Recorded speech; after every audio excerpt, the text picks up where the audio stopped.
Hello everybody, this is Ethan and welcome back to the United Devils YouTube channel. No, we haven't uploaded in a while. Everything's been kind of all over the place, but I'm hoping for more consistent uploads. But I'm back with another Manchester United preview and predictions video. And it's against Spurs this Thursday. So yeah, Manchester United versus Tottenham Hotspur would be a big battle for the top four if Newcastle hadn't won against Spurs 6-1 in that absolute mauling. Really, 5 goals in about 25 minutes, I think it was. United obviously coming fresh off a loss against Sevilla, but then a win on penalties against Brighton. A win against Tottenham will be huge, even though, yes, the battle for top four is kind of cooling off now with that loss for Tottenham. It is still a massive opportunity to really solidify that. Obviously, it's not going to be 100% confirmed that United will get top four if we win this, but it's all but confirmed, really, because then we'll still have another game in hand over Tottenham as well. So, for my starting 11, I'm going to go with De Gea in goals, obviously. I know he was really criticised, rightly, I suppose, against Sevilla, but I think the criticism about him being dropped or being sold, blah, blah, blah, is just it's a bit tiresome. I mean, a few seasons ago, I think, yeah, because I was saying the exact same thing. But he's really found his form, and, let's not dictate a player by one match, because if we were to dictate a player by one match, then half the squad, or even the entire squad, would be sold. Now, I get, his distribution and his ability with his feet isn't great. I understand that. The manager has come out and said that as well, but let's not forget he is an absolutely fantastic goalkeeper. I'm also going to say Wan-Bissaka and Malacia, left back and right back, respectively. Wan-Bissaka was absolutely immense. I've always rated him as a right back, but yeah, Wan-Bissaka was absolutely immense against Brighton. And I'm going to go for Luke Shaw and Victor Lindelof. I mean, as I said, there are talks saying that Varane should... Well, Erik ten Hag is saying he hopes Varane will actually come back earlier than expected before the final. Hopefully, so that will be absolutely...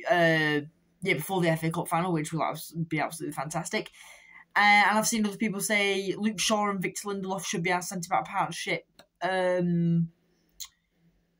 before then. And I think that, yeah, I will absolutely agree with them. Then I'm going to say Casemiro, Eriksen, Bruno Fernandes down the centre,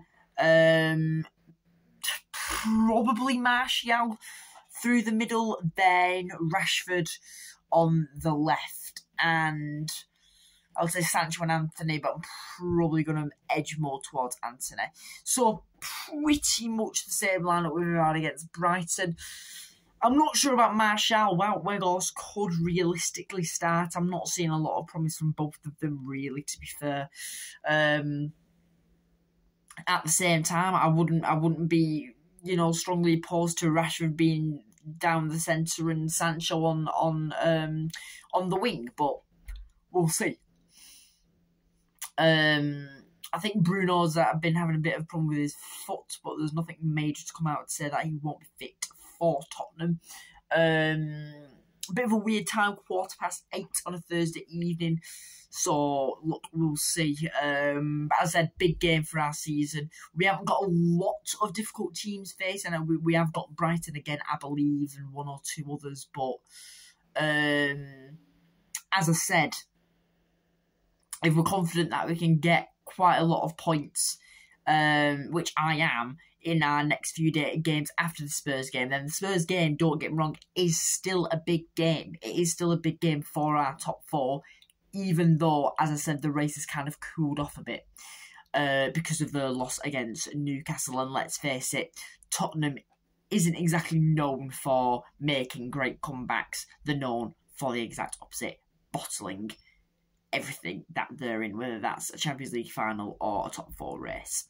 So, look, we'll see. I'm going to go for lacklustre first half, but I am going to go for a 2-0 Manchester United win.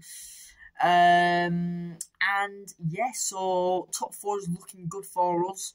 Back to the Champions League next season. Fingers crossed. I'm saying fingers crossed. As I said, it is all but confirmed now. Especially if we beat Spurs, it's going to be crucial in our top 4 battle, because the Newcastle game for Spurs was crucial for the top 4 battle, and we're already level on points with Newcastle, I think, or just 1 point behind. So if Newcastle slip up and we can, we have a good form of runs, which we're known for this season, even though we have, yes, lost against Sevilla, we have always, every time we have lost a match, we've always won our next game. So that fills me up with confidence that the motivation isn't going to be knocked towards the end of the season. And we've still got another final on our hands, the FA Cup final at Wembley. We've got a treble to defend, and I will be, in all my match previews, I'll be echoing that sentiment. So yeah, 2-0 Man United win, and yeah, top 4, here we come, and I will see you in the next preview predictions video. Remember to like, comment, subscribe, all that good stuff, and I'll see you next time.